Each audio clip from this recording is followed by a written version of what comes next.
Dubbing సినిమాలపై ఎప్పటి నుంచో పోరాడుతున్న కన్నడ సినీ పరిశ్రమ ఈసారి అటో ఇటో తేల్చుకునే పనిలో పడడం ఈ వ్యవహారం క్లైమాక్స్ కి చేరింది.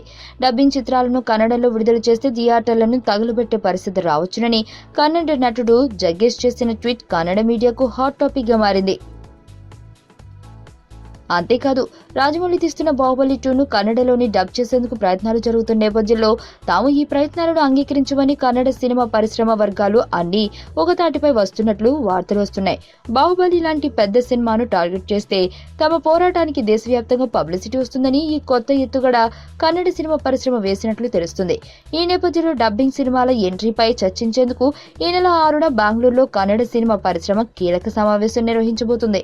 కన్నడ సినిమా రంగానికి చెందిన టీవీ నిర్మాతలు, సినీ నిర్మాతలు, డిస్ట్రిబ్యూటర్లు కూడా ఇందులో పాల్గొనబోతున్నారు. ఇప్పటికే కష్టాలు ఉన్న కన్నడ సినీ పరిశ్రమ ఈ డబ్బింగ్ జాప్యంతో మరింత నష్టపోతుందని వీరి వాదన. దీంతో డబ్బింగ్ సినిమాలు విడుదల చేస్తే వాటిని ప్రదర్శించే థియేటర్లకు నిప్పు పెడతామంటూ వినిపిస్తున్న హెచ్చరికల మధ్య బాహుబలి 2 కన్నడ వెర్షన్ విడుదల ప్రశ్నార్థంగా మారింది అంటూ కన్నడ మీడియా వార్తలు రాస్తుంది. కన్నడ సినీ పరిశ్రమను కాపాడుకోవడానికి డబ్బింగ్ సినిమాలను ఎప్పుడూ నిషేధించింది. అయితే ఆ విషయాలను ఇప్పటి వరకు కన్నడ సినిమా పరిశ్రమ సీరియస్ గా అమలు పరచలేదు. ఈ పరిస్థితుల నేపథ్యంలో బాహుబలి 2 సినిమాను కన్నడలోకి డబ్బింగ్ చేసే ప్రయత్నాలు జరుగుతున్నాయన్న వార్తలు రావడంతో ఈ వ్యవహారం మరింత రాజుకుంది. ఈ నెల 6వ తేదీన కన్నడ సంఘాలు, సినిమా వర్గాలతో జరగబోతున్న ప్రత్యేక సమావేశంలో ఏదైనా ఒక కఠిన నిర్ణయం బాహుబలి 2 మార్కెట్ కు ఒక అనుకోని షాక్ గా మారే అవకాశం ఉందన్నది కన్నడ మీడియా వార్తలు రాస్తుంది.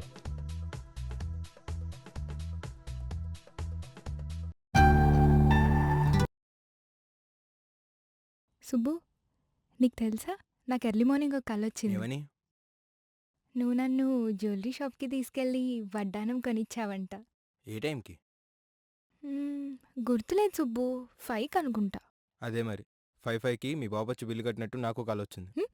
గీతా సుబ్రహ్మణ్యం, ఈ జంట పేరు గీతా సుబ్రహ్మణ్యం.